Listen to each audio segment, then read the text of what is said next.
Chers frères et sœurs, pendant le temps pascal, l'Église propose à notre réflexion et à notre méditation les paroles que Jésus a prononcées avant sa mort et sa résurrection.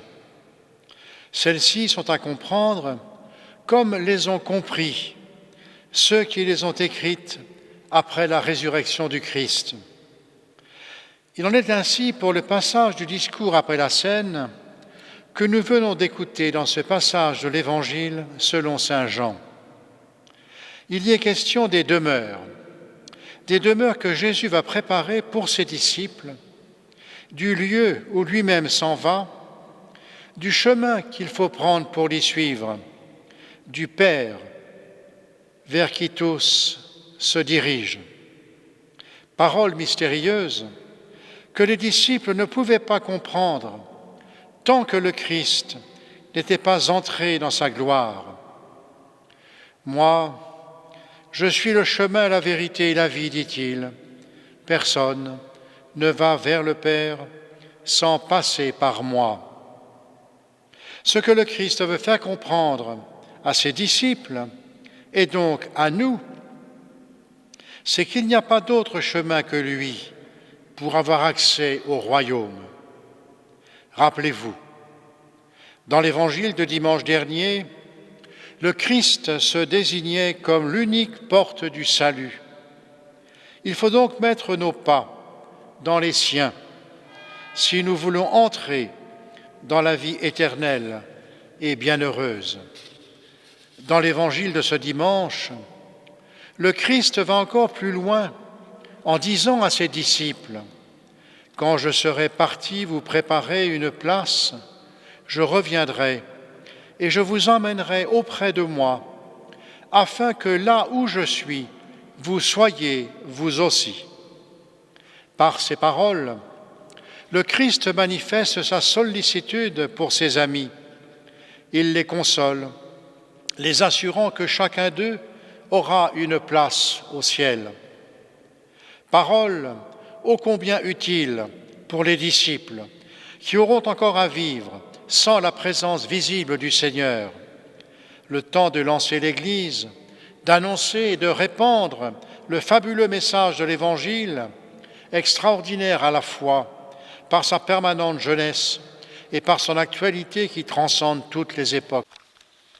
Pour cela, le Christ ne laissera pas seuls ses disciples. Il leur donnera son esprit, l'Esprit Saint, l'Esprit de vérité. Ce même Esprit Saint que nous avons reçu lors de notre baptême est celui-là même qui répand l'amour dans nos cœurs et nous donne la force de vivre les béatitudes qui nous conduisent au bonheur promis. Nous connaissons les paroles réconfortantes et encourageantes du Christ qui nous donnent confiance et assurance. « Chargez-vous de mon joug, dit-il, mettez-vous à mon école, car je suis doux et humble de cœur, et vous trouverez soulagement pour vos âmes. Oui, mon joug est aisé et mon fardeau léger. » Chers frères et sœurs, la pandémie du coronavirus fait vivre au monde entier une période incertaine. Cette crise sanitaire inédite nous submerge et elle nous fait faire en solidarité avec toute l'humanité l'expérience de notre vulnérabilité. Ceci nous amène donc à nous poser bien des questions. Face à ce terrible drame, la foi nous est d'un grand secours parce qu'elle donne sens à notre existence par-delà les épreuves. Ne dit-on pas qu'il faut trouver un sens à sa vie? L'Évangile de ce dimanche répond à notre quête de sens.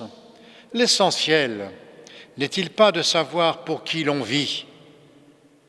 Dans son Évangile, saint Luc rappelle la règle d'or pour réussir sa vie.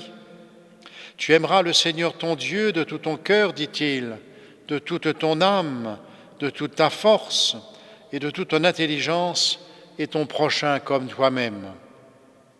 Le Christ que nous rencontrons dans la foi et dans la prière est notre espérance. C'est pour cela que nous nous tournons vers lui et qu'on le prie et que l'on vient à lui avec la même simplicité que dans l'Évangile.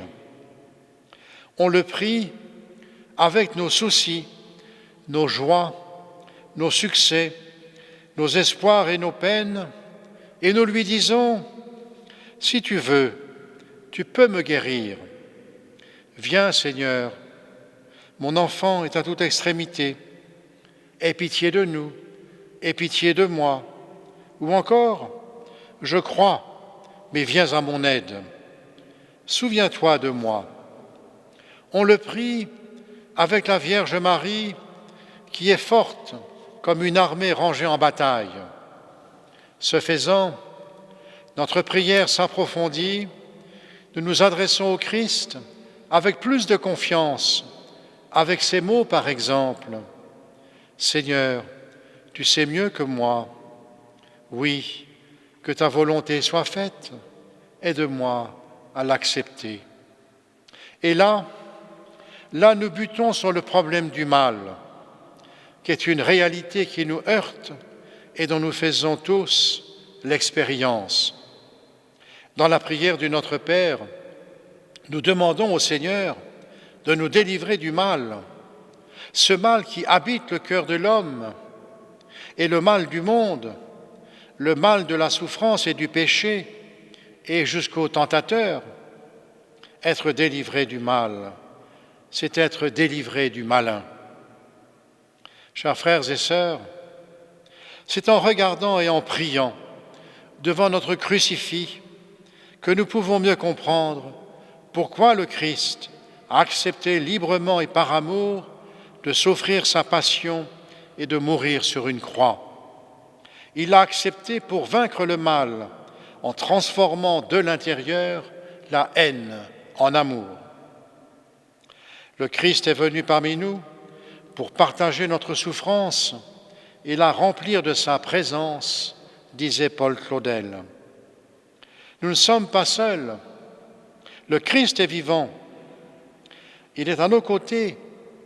Mieux, le Christ est présent dans notre cœur où il fait sa demeure.